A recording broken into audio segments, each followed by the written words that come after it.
You are 12. The morning air is a blade, and the mist clings to the monastery steps like something alive, cold, creeping, deliberate.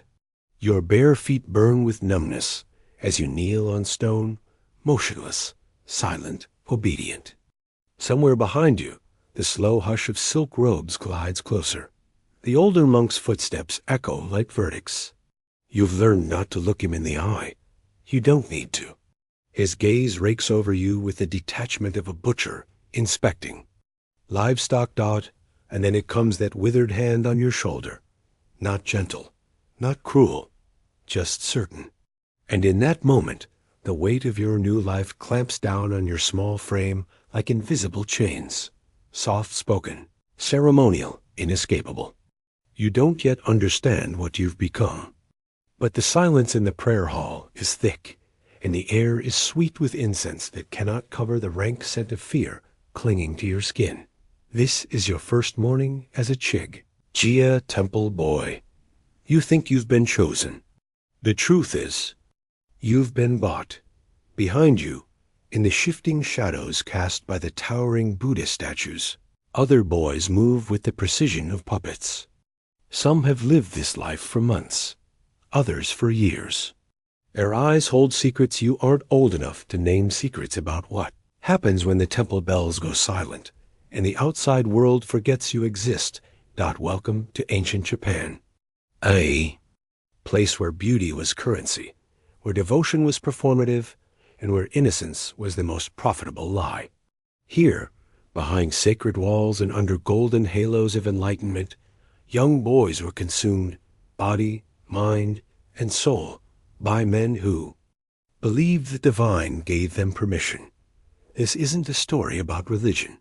It's a story about power, about a system that turned children into offerings on altars of hunger. And it happened not in the shadows of society, but in its sanctified heart. The ritual has begun. You are now a part of something ancient, something that pretends to be holy, but feeds on silence. The incense coils upward, thick and choking. Your stomach turns. It's not just the smell, it's the knowing. Somewhere inside you, a voice is screaming, but it's buried beneath layers of obedience, beneath the weight of silk robes that shimmer like honor and feel like cages. The others around you, boys like you, move through the sacred halls with perfect grace, not because they are calm, because they have learned what happens to those who make noise. Some have forgotten their names. Some have learned to smile. When touched, some have mastered the art of vanishing inside themselves. You'll join them soon. Enough. And this is not one boy's tragedy. It's a system. A machine built over centuries with gears made of ceremony. Gears that grind up little boys and call it devotion. From the mountain temples of Koyasan to the pleasure quarters of Edo, this machine ran on suffering refined, organized, and profitable. In these temples, boys weren't chosen for their faith. They were chosen for their faces, their soft skin, their silence. During the Heian period, beginning around the 9th century, the institution of Chigu emerged, a practice so embedded in Buddhist tradition that it came to be seen as spiritual, sacred, untouchable. But it was neither. Families, drowning in poverty, sold their sons to temples. The official promise was education, enlightenment, a life of prayer. But behind that promise was something far more grotesque, a transaction, a quiet arrangement between desperation and desire, between hunger and power. Monks didn't search for minds to mold. They searched for beauty to possess. They went to villages during famines, offering salvation in silk. They found the most delicate, the most graceful, the most afraid, and bought them with words like discipline and duty. Inside the temple walls, the transformation was immediate. The boy's head was shaved into the stylized form of the Chigu, a visual advertisement of his purpose. Robes were wrapped around him, not to protect, but to display, to make him visible in the way an offering must be visible before it's consumed. And then the Nanshoku began, the so-called male, Colors. A sacred bond, they said. A spiritual connection between master and student. But the scriptures they quoted were twisted into excuses. The compassion they preached was weaponized into submission. It was nothing more than systematic abuse wrapped in the fragrance of incense and the illusion of ritual by candlelight and under the gaze of statues. This training unfolded. Boys were taught how to serve, how to obey, how to anticipate the unspoken needs of their nansher, their spiritual master.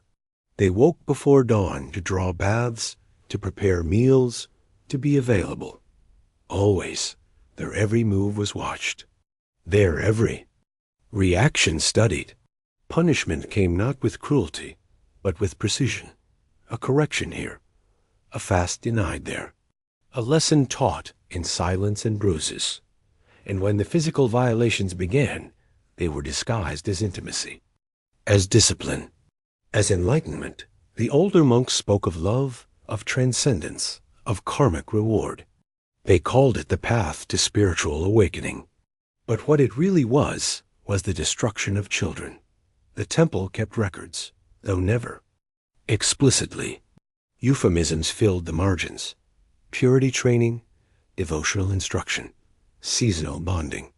But the truth bleeds through when read alongside diaries' real accounts, written in agony and silence.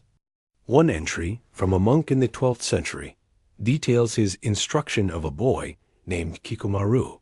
It reads like a ritual, a ceremony, a crime. And always there is isolation. The temples were in the mountains, sealed from the world. The boys had no escape, no words to name what was being done to them. They were told their pain was noble, that their tears would bring wisdom in the next life, that obedience was the highest virtue. Even rape was turned into religion. Ceremonies were held to sanctify the abuse. Entire temple communities participated. Seasonal festivals celebrated the bond between monk and boy. The victims were paraded like ornaments, silent, pretty, broken. Resistance was met with starvation, solitary confinement, beatings severe enough to silence anyone who might consider saying no. Some were mutilated, scarred for life, to make examples of what defiance looked like. But the most devastating violence wasn't physical. It was psychological. It was the slow conversion of a child into a tool. It was teaching him to compete for attention, to betray his fellow captives, to crave the approval of his abuser. The monks didn't just exploit these children. They trained them to exploit themselves. By age 14 or 15, most chigu were no longer useful. Their voices had changed. Their bodies had grown. The illusion of androgynous beauty, the trait that had made them valuable, was gone.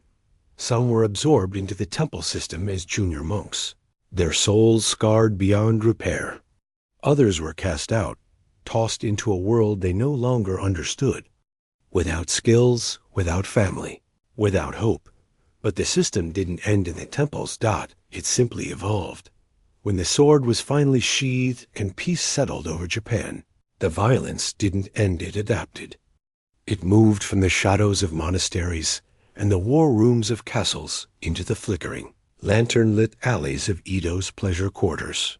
What had once been ritualized behind temple doors and cloaked in the honor codes of warriors now became performance, entertainment, and profit.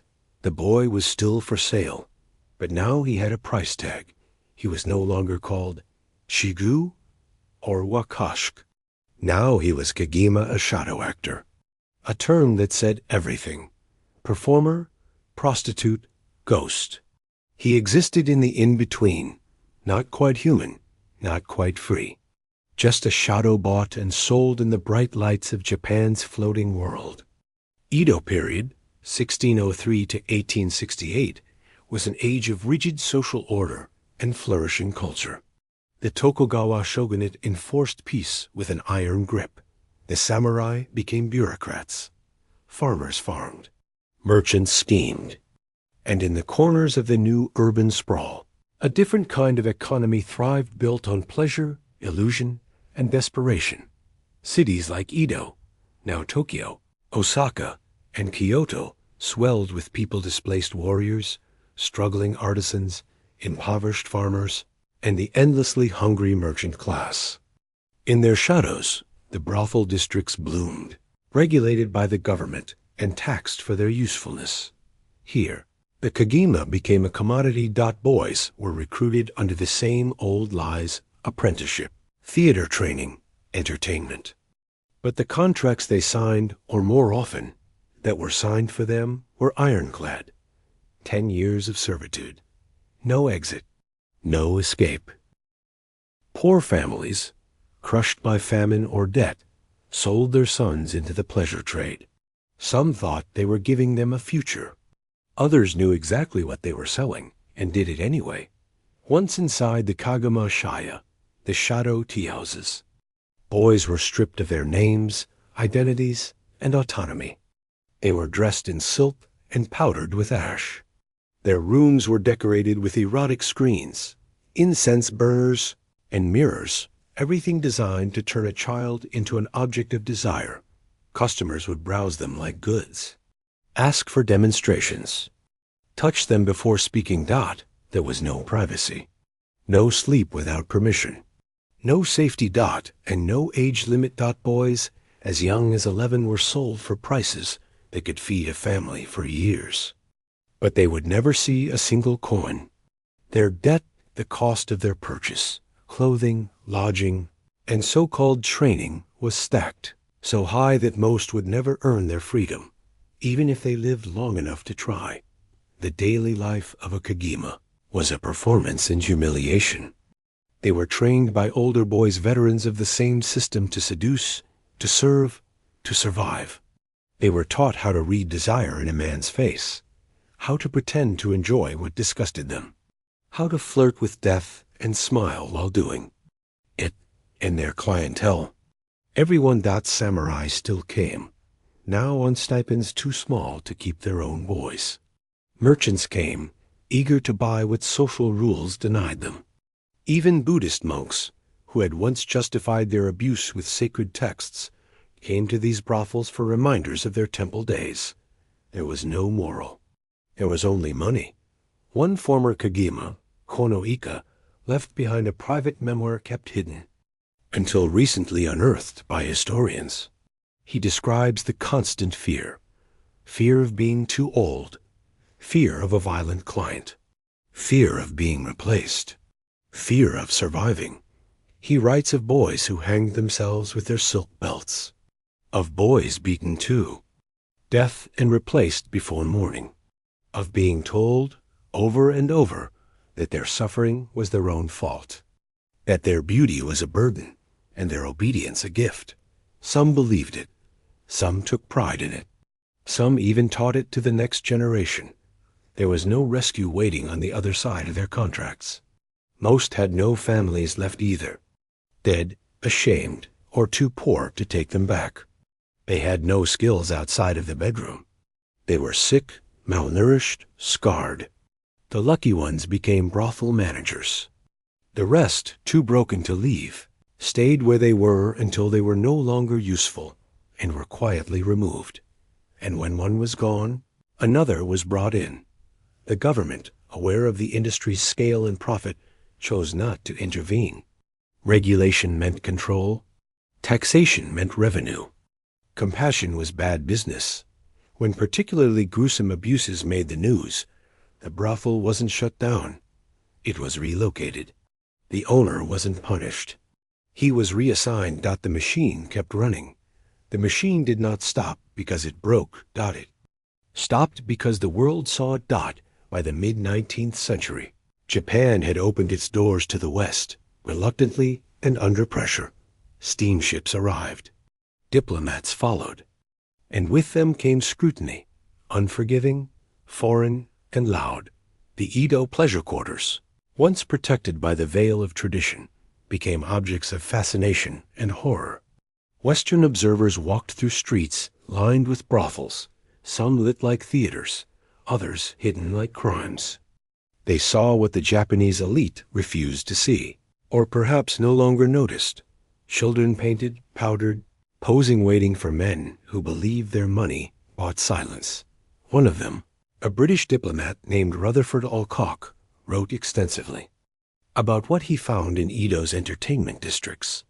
He was no stranger to prostitution, having seen its darkest corners in London. But even he was appalled. His journals described child actors with blank eyes and practiced smiles, tea houses where the line between performance and assault had long since vanished, and customers' officials, monks, lords who treated these boys not as humans, but as consumable. The truth was out. And Japan, desperate to modernize and shed its barbaric image, panicked. It wasn't compassion that drove reform. It was shame. The new Meiji government, eager to join the ranks of civilized nations, began dismantling the systems of male concubinage. But not to save the boys. To save face, new laws were passed prohibiting the most blatant forms of child exploitation. Officially, the Kagima trade was outlawed. Temple practices were scrutinized. The samurai class, already crumbling under economic reform, was stripped of its privileges. But these were surface-level reforms, bandages on a centuries-old wound. Enforcement was sporadic, corruption rampant, and the culture of silence remained. The documents left behind, temple records, family scrolls, police files, tell a story of systems that didn't die cleanly. They mutated, went underground, hid behind new names and new businesses. The Kagima became apprentices. The pleasure houses became training schools. The buyers changed their titles, but not their desires. And the boys? They were still there, still vulnerable, still for sale. Those who had survived the old system faced a society that had no place for them. They were tainted goods, outcasts. Most had no education beyond the arts of seduction and submission. No families, no protection, no future. Some turned to petty crime. Others returned to prostitution, now illegal, more dangerous, and more invisible. A few became brothel owners, repeating the cycle with chilling precision. They knew how the machine worked. They had lived inside it. And now they rebuilt it, because that's what trauma does when left untreated. It replicates itself. The most successful of these men became wealthy. They owned shops, tea houses, theaters. They smiled in photographs, their pasts erased by silence and wealth. But those who worked under them, the next generation of Kagima, lived as they had, in fear, in pain, in shame. Government records from the late Edo and early Meiji periods are littered with half-hearted attempts at reform. Committees formed, reports written, inspectors dispatched. But every time the question of why was raised, why boys were still disappearing, why brothels kept opening, why so many children seemed alone and afraid, the answer was always the same: don't talk about that. So now you know. This was not a story of isolated crimes or rare perversions. It was a civilization's shadow, a system so deeply woven into the fabric of medieval and early modern Japan that it wore the mask of tradition, of honor, of art, of devotion. From the incense-choked temples of the Chigu, to the blood-soaked barracks of the Wakash, to the lantern-lit brothels of the Kagima, the same machinery churned, powered by poverty, protected by silence, and fueled by those who could afford to look away. And when the world didn't look away, when foreign eyes turned toward these hidden alleys, the response wasn't justice. It was shame management, reputation control, a quiet burial of the past beneath a rising tide of modernity. But the boys never went away. They became men with no language for what had been done to them. Some ended their lives in silence. Others passed their pain on. Some rose, built wealth, opened theaters, wore fine robes, and trained new boys to survive the same wounds. Because when you're taught that your value lies in your submission, you either break under it or wield it like a weapon. The abuse didn't just damage bodies. It reshaped souls. It taught boys to see themselves as objects, to see power as domination, to believe that suffering was holy, that obedience was survival, that betrayal was necessary, and the legacy didn't vanish with the Meiji reforms. The structures collapsed, yes, but the ideas lingered. In entertainment, in silence, in the quiet normalization of male pain as something private, forgettable, unimportant. Even today, these stories are rarely told. History textbooks do not speak of Chiugu beauty contests or Wakush punishment ledgers or the Kagima suicide records stored in the dusty corners of the Tokyo archives. Museums display the art of the floating world, but not its casualties. Temples speak of peace, but not of what they once sanctified. But the documents exist. The diaries survived. The court records, the police logs, the brothel ledgers, they speak even when no one wants to hear them. And now you have heard them. What do we do with this knowledge? We remember, because silence protects no one except those who abuse. Because beauty should never be a currency.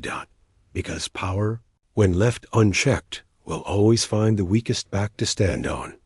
And because history, if not examined, becomes prophecy. This not be another footnote. Let this not be another chapter closed in disgust and forgotten out of discomfort. The boys of Koyasan, of Kamakura, of Edo, they were not shadows. They were children, and they deserved more than robes and ribbons. And ruin, they deserved to be seen.